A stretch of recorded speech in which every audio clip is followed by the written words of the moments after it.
Frank, there we go. You finally got them together at a press conference. The fight is finally happening. You excited to show this to the world today? I'm very excited. I mean, we're on a roll, aren't we? With what we've done in the last few years with BT, it's just been fabulous. And these two guys fighting each other is the creme de la creme.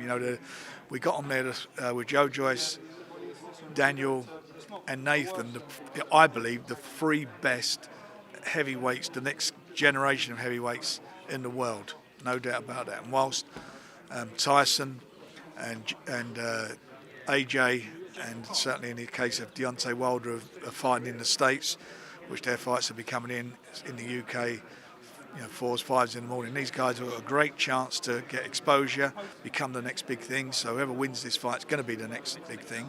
Hopefully then they will fight Joe Joyce, which will be a tremendous fight. But by the time Tyson comes back or AJ comes back, then these are the guys they're going to have to fight. These will be the fellas who I think will be in the mandatory position. So it's a great time for British boxing, certainly British heavyweight boxing. Great time for boxing on BT.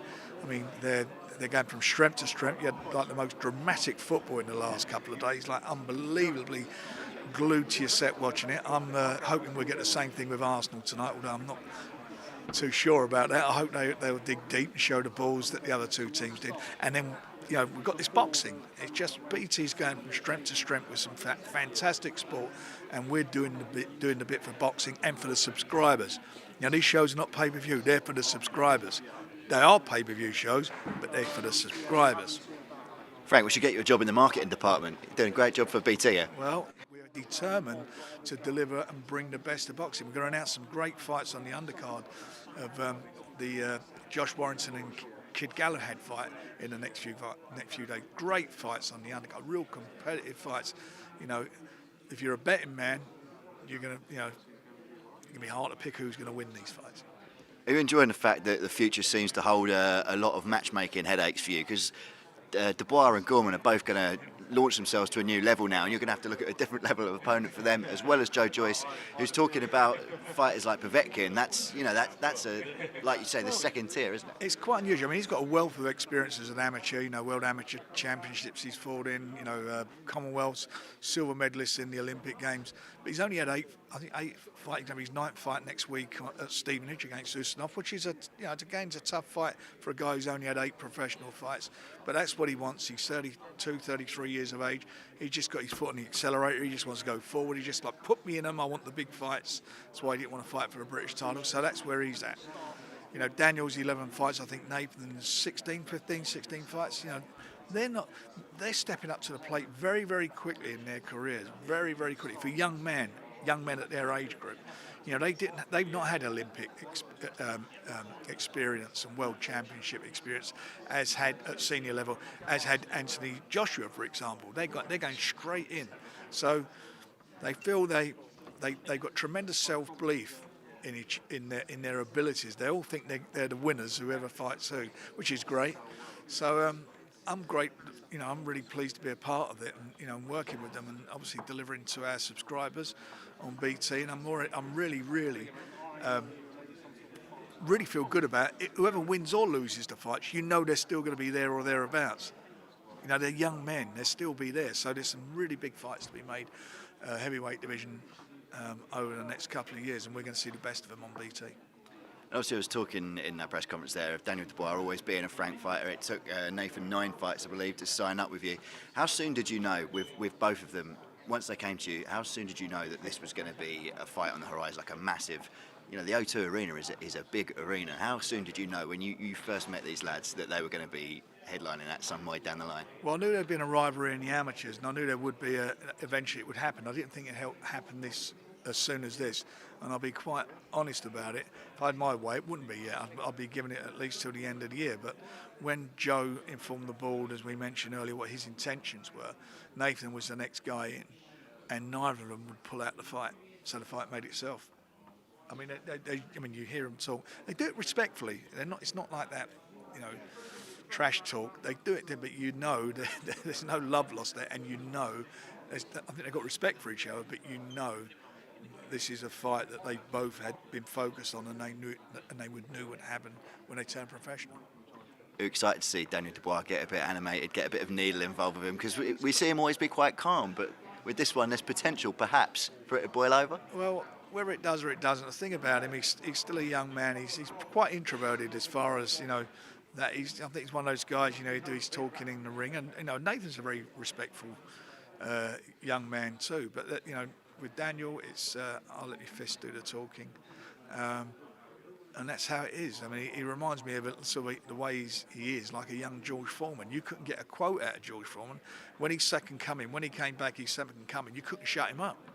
But that's how it is, and letting people grow into things. So, it's going to be an intriguing night. It's going to be a fantastic night and a great fight, but it's going to be intriguing to see who comes out on top.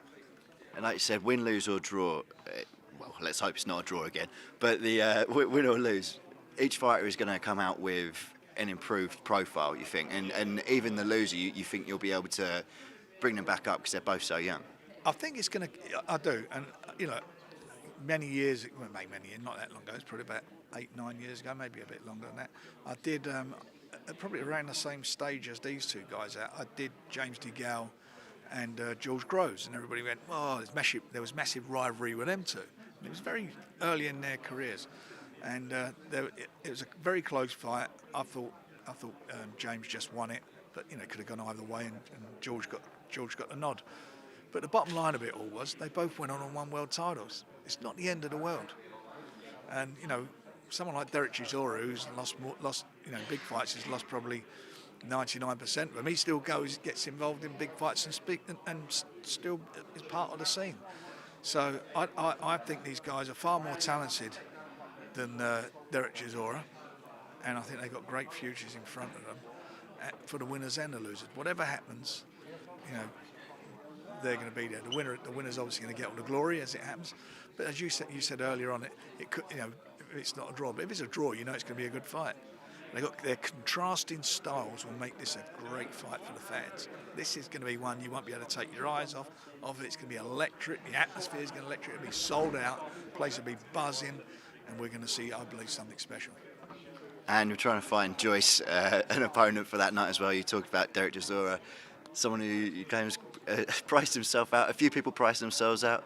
Should Joe take that as a massive compliment that these prices are coming in so high? Well, for a guy who's only eight pro fights, you would think so. I mean, he's got to get through Ustinov first next week. I hope nothing goes wrong with that.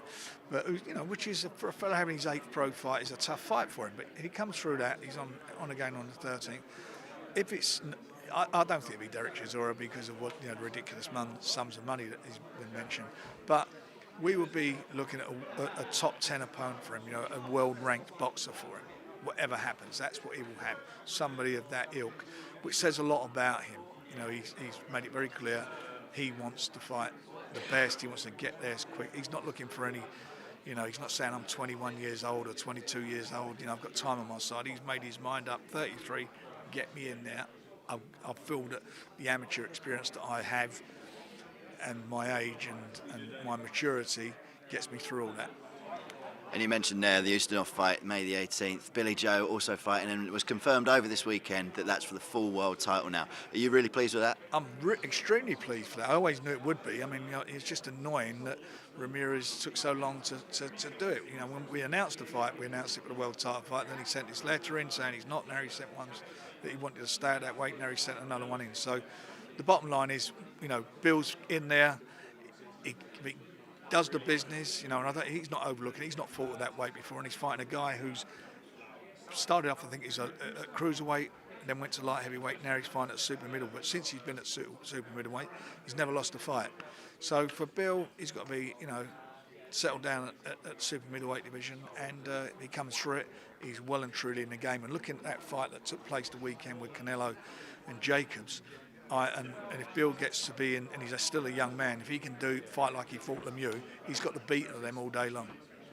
He keeps mentioning that he wants to do 3 fights this year. He wants to keep himself really busy. Do you think winning that title on May the 18th, should he do it, do you think that opens lots of doors at both weight divisions? It does, and he's got to focus, and he can't, Bill's problem in the past was if he, it's difficult for us to say, right, we get a date, right, you're going to be you're fighting, what's his fights in May, so your next one, say, for example, you're fighting in September. and you've got a venue, but I don't know who's going to be fighting yet. I've got to get that done, and he can't focus on that. So his problem was he wasn't training. He has to have something to aim for. But I think Ben Davison has sort of got him sorted out now regarding that. You know, he's been on top of his his training schedule, and I think he's learned a lot from Tyson Fury, who also used to blow up in between fights. Who's now, I mean, I see him on Saturday. Tyson, he looks better conditioned than when he fought Deontay Wilder. There's no doubt about that. So if he's got that mentality and he's in that camp, and that camp's like got a winning mentality, got a fitness mentality, that's going to be great for him. And the world, as I said, oyster, lobster, whatever you want to call it, it's his, provided the champions will step in the ring, because he's an avoided fighter, and he's avoided for a reason. Well, I can let you know, he told us that he was going to have 2 weeks of fry-ups, and he's getting straight back in the gym after fight night. So you're going to have to make sure on the 2-week deadline, right, no more fry-ups. Well, I'm not be phony about that. If he's not learnt an area, he'll never learn. So I'm quite sure he has. He's matured a lot, and I'm quite sure he knows what he's got to do. And do you think the Billy Joe Saunders future can be one of those ones that's going to be based just here, or do you think his future might take him over to the States as well? I don't know. He's got to go. He's got to go where he can get the fights and make the money. And if it's the States, so be it. That's what it'll be. If it's here and we can do it, we'll try and do them here. The disadvantage you have to fighting the likes of, say, a Canelo or a Golovkin, it's got to be prime time US for their pay-per-view market, which is much bigger than the market is here. So that's what normally happens, and it's not something new. That's what's happened forever. And you mentioned there's a few fights been announced for the undercard of the Warrington Galahad fight on June the 15th. Press conference next week. I imagine by that point there might be another fight to announce involving Anthony Yarde, your fighter, over in Russia. I'm hoping we can announce that quicker. You know, we're pretty much there with the negotiations, so fingers crossed we get it over the line, and everyone signs off and we can get it on and announce it. Would you be really pleased for that fight to happen as well? Because it silences a lot of the Anthony Yarde doubters. He's obviously, done so well in his career so far, but his opponents have often kind of come under criticism. You can't criticise. I don't know why. I mean, I don't know why. You tell me, has Dubois fought anybody with the wealth of amateur experience that he had going to the Olympics? He fought better opponents than Anthony? The answer to that is no. Look at the records. That's what guys never been stopped. You can say that to the cows come home. When it comes down to it, he steps up to the plate. He's in there, and he's fighting one of the best light heavyweights in recent years. Go and ask Nathan Cleverly how hard this fella punches. That's who he's in with. Who lost the fight against Alvarez, and I didn't think he'd win the return, and won the return. So he's there, and and if we're in Russia, we're in his backyard. So whatever the result of that fight is, hats off to Anthony for stepping up to it and the self-belief that he has. He's a tremendous puncher. He can box. He's a fitness fanatic. Whatever the outcome of this fight is, all he can do is learn from the fight. It won't be the end of the world for him if he did get beat, but I believe he can go and upset the odds as far as all the outsiders are concerned. Been to Russia before? Yeah, I have, but this is not in Moscow. This fight, when they announce it, so we're going to wherever we're going. I'm sure you'll find a nice enough hotel. Frank, it's been a pleasure as always. Cheers, mate. Thank you very much.